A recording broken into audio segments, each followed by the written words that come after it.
ఎవరినైనా ఉపేక్షించేది ఉండదు. అదే ఇట్లే జరిగితే బట్టలు ఇడిపించి ఎవరెవరు గ్రామంలో ప్రజలకు నీళ్ళకి ఆటంకం కల్పించినారంటే బట్టలు ఇడిపించి రోడ్ల మీద తన్నుకుంటే పోలీస్ స్టేషన్ తీసుకొస్తారు నుంచి. ఇది ఎంతటి వారినైనా ఉపేక్షించేది ఉండదు. ప్రజలు ఇబ్బంది పడుతుంటే 10 రోజులు 4 రోజులు అని తెలుగుదేశం మీద బురద జల్లనిక చేస్తున్నారు. ఇదంతా ఏ నాయకుడు చేసినా ఎవడు ఎంత పెద్ద లీడర్ ఉన్నా వాడిని బట్టలు ఇడిపించుకుంటే తన్నుకుంటే తీసుకొచ్చే బాధ్యత తీసుకుంటాం మేము కంపల్సరీ. మన నాయకుడు చంద్రబాబు నాయుడు కష్టపడేదాన్ని బట్టి మనం ఇప్పుడు అంతో ఇంత సెంట్రల్ మనకి సహకారం ఉంది కాబట్టి పనులు మనకి బాగా జరుగుతున్నాయి. మనం కంపల్సరీ అందరం కష్టపడి ఇదే ఇట్లే తెంపు చేసుకుంటూ పోతే మళ్ళీ మన స్థానిక ఎలక్షన్లలో మనం గెలవనీకు ఉంటుంది. మీరు ఒకటే చెప్తున్నా నేను మీకు అందరికీ, మీరు గ్రూపులు పెట్టుకొని ఒక గ్రూప్ అట్లా ఒక గ్రూప్ ఇట్లా అంటే నాశనం అయిపోయేది తెలుగుదేశం కార్యకర్తలే. చాలా మంది చాలా చోట్ల వైఎస్ఆర్కి ఆఫీసర్ పనిచేస్తున్నారు చాలా ఊర్లలో.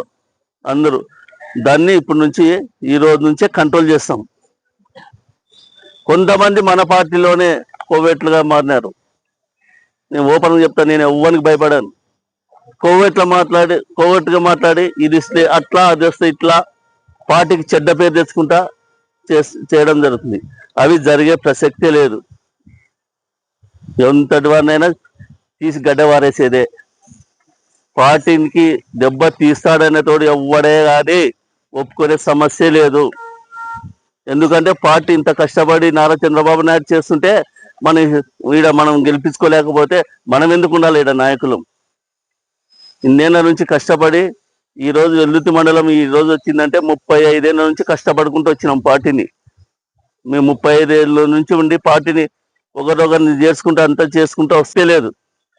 ఆటికి పోతే ఏమవుతుంది ఈటికి పోతుంది అనేది తెలుగుదేశం ఒకే ఆఫీస్ ఉంటుంది.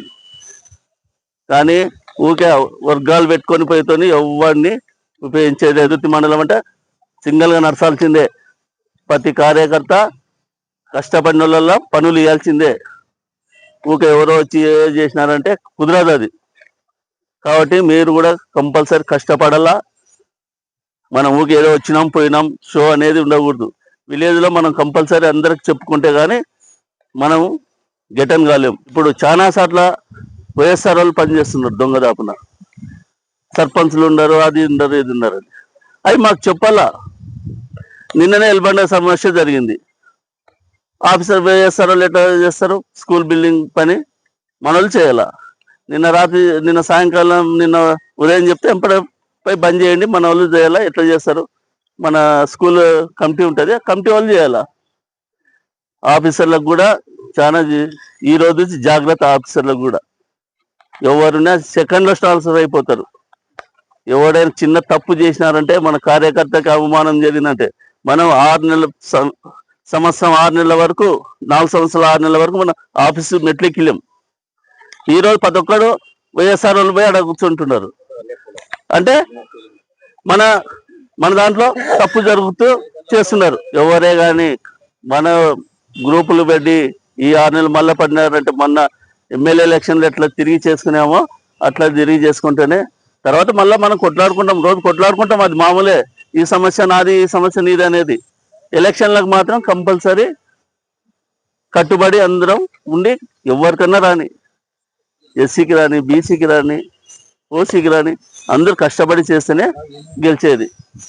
మన ప్రతి ఒక్కరం ఇల్లు తిరిగి కంపల్సరీ మీకు యాప్ వచ్చింటుంది. ఆ యాప్ ఓపెన్ చేసుకొని ప్రతి ఇంటికి ఫోటోలు కొట్టాల్సి వస్తుంది. చేయాలని జయప్రదం చేయాలని ఈ సభముఖ అందరికీ తెలుపుకుంటూ అందరికి నమస్కారం చేసుకుంటూ తెలుపుకుంటున్నాను.